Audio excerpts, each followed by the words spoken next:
బుధవారం రాత్రి షమక్షమకన్నది హైదరాబాద్లో ఉన్న చౌముల్లా ప్యాలెస్.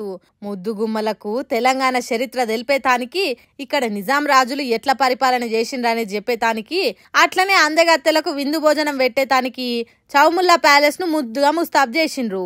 మన సీఎం రేవంత్ రెడ్డి భార్య బిడ్డను ఎంట పెట్టుకుని అక్కడికి చేరుకున్నాడు. అట్లనే మంత్రులు పొన్నం ప్రభాకర్, జూపల్లి కృష్ణారావు, సినిమా హీరో అక్కినేని నాగార్జున కూడా వచ్చిండు. చార్మినార్ చౌముల్లా ప్యాలెస్ కడమ కట్టడాల గురించి ఆఫీసర్లు వీడియో ప్రెజెంటేషన్ చేసిండ్రు. దాన్ని చూసిన ప్రపంచ ముద్దుగుమ్మలు మురిసిపోయి సంబరపడ్డారట.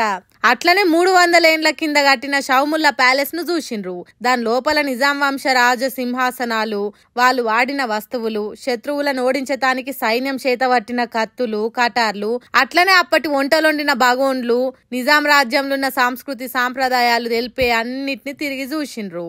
తర్వాత వాళ్ళు చౌముల్లా ప్యాలెస్ అందాలు చిన్నగా లేవు, అద్భుతం, అసామాన్యం అన్నట్టు చెప్పిండ్రట. ఇంత చెప్పినోళ్ళు ఊరుకుంటారా? తెలంగాణ గురించి మా దేశాలకు పోయి చెప్పుతాం. మాకు హైదరాబాద్ మురిసిపోలేని మురిపాన్నిచ్చింది, జీవితాంతం గుండెల్లో గుర్తుపెట్టుకునే అనుభూతి ఇచ్చింది. తెలంగాణ జరూరా అన్న నినాదం మా దేశాలలో వినిపిస్తాం అన్నట్టు చెప్పుకున్నారట. చౌముల్లా ప్యాలెస్ కు పోయిన హీరో నాగార్జున మాట్లాడుకుంటా, మీరు హైదరాబాద్ వచ్చుడుతోని ప్రపంచానికి తెలంగాణ గొప్పతనం తెలిసిపోతుంది. మీ ప్రతిభతోని మిస్ వరల్డ్ పోటీలు ఇంకింత ఎక్కువ ఇంట్రెస్ట్ గా ఉంటాయని మెచ్చుకున్నాడట. తర్వాత హైదరాబాద్ వంటలను లొట్టలేసుకుంటా తిన్నారట సుందరాంగినిలు. మసాలా గుమగుమలు, మంచి వాసనలు, స్పెషల్ బిర్యానీలు, తాగే పానీయాలు, తీయటి స్వీట్లు, ఇట్లా తీరొక్క తిండి వస్తువులు తయారు చేసిండ్రట మనోళ్ళు. మంచిగా కడుపు నిండా తిన్న అందగత్తెలు బేవ్ అనుకుంటా బేవులు తీసిండ్రట.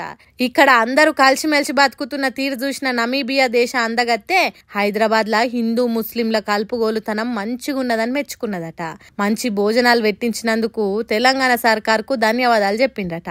ఇగో గిట్ల చౌముల్లా ప్యాలెస్ విందు ముచ్చట్లు నడిచినాయి. తర్వాత వరంగల్ కు బయలుదేరిన అందగత్తెలు ఎట్లా ఎంజాయ్ చేసిండ్రు, కాకతీయుల కాలం నాటి అందాలను ఎట్లా ఆస్వాదిస్తారనేది తర్వాత మాట్లాడుకుందాం.